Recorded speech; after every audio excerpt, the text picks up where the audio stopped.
এক দাঁত লেখা হয়েছে। তো দাঁত মানে কি একটা কোণাও আমরা ধরতে পারি যে একটা কোণা এক দাঁত দিয়ে ৫টি হরফ।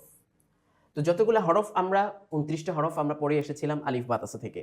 সেখান থেকে ৫টা এরকম হরফ রয়েছে যেগুলো এক দাঁত বা একটা কোণা দিয়ে বোঝানো হয়। তো কিভাবে বুঝবো? এই যে বা, একটা কোণা নিচে এক নোক্তা তার মানে বা।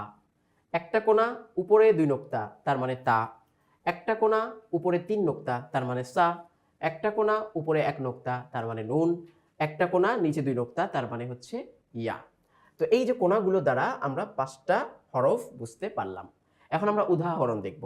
উদাহরণের মধ্যে দেখা যায় এই যে সংযুক্ত হরফ একদিকে, আরেকদিকে আমি কোণা দ্বারা আমার সেই কাঙ্ক্ষিত হরফটাকে শিখতে চেষ্টা করছি, বুঝতে চেষ্টা করছি। বা আলিফ। এখানে আমরা স্পষ্ট দেখতে পাচ্ছি বাটাকে এই যে কোণা দ্বারা স্পষ্ট করা হয়েছে।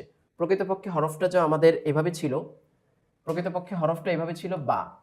কিন্তু এটাকে সংযুক্ত যেহেতু আলিফের সাথে সংযুক্ত হয়ে আসছে, সেজন্য আমরা এটাকে কর্তন করে তার একটা কোণা দ্বারা আমরা বাকে স্পষ্ট করেছি। এই হলো বা আলিফ। এরপর হচ্ছে তা আলিফ। তো আমরা এটাকেই সামনে রেখে যদি আমরা এই যে ২টা নোক্তা দিয়ে দিই তা হয়ে গেল। তাহলে এই কোণাটাকে সংযুক্ত করে আলিফের সাথে যখন তার সাথে সংমিশ্রণ হয়েছে, মুরাক্কাব হয়েছে, তখনই কিন্তু তা আলিফ হয়ে গেল। এভাবেই আসবে সা, সা আলিফ, উপরে ৩ নোক্তা। ঠিক একটা কোণা উপরে ১ নোক্তা সাথে আলিফ, নুন। একটা কোণা আলিফের সাথে সংমিশ্রণ হয়ে সেটা কি হয়ে গেল? ইয়া আলিফ হয়ে গেল। তো আলিফ দিয়ে ৫টা হরফের একটা উদাহরণ সহজভাবে তুলে ধরা হলো। এবার অন্যান্য হরফের সাথেও যে এই কোণাগুলো সংযুক্ত হয়ে মুরাক্কাব এই যে যুক্ত হরফ যেগুলো, সেগুলো একসাথে হতে পারে তার একটা নমুনা আমরা পরবর্তী দেখতে পাচ্ছি। যেমন এখানে লেখা আছে বা সিন। সিনটার তার মূল আকৃতিতে আছে, বাটা শুধুমাত্র কোণা রয়েছে। ঠিক এখানে আছে কি, কি? ৩টা করে। বা, ইয়া, লাম।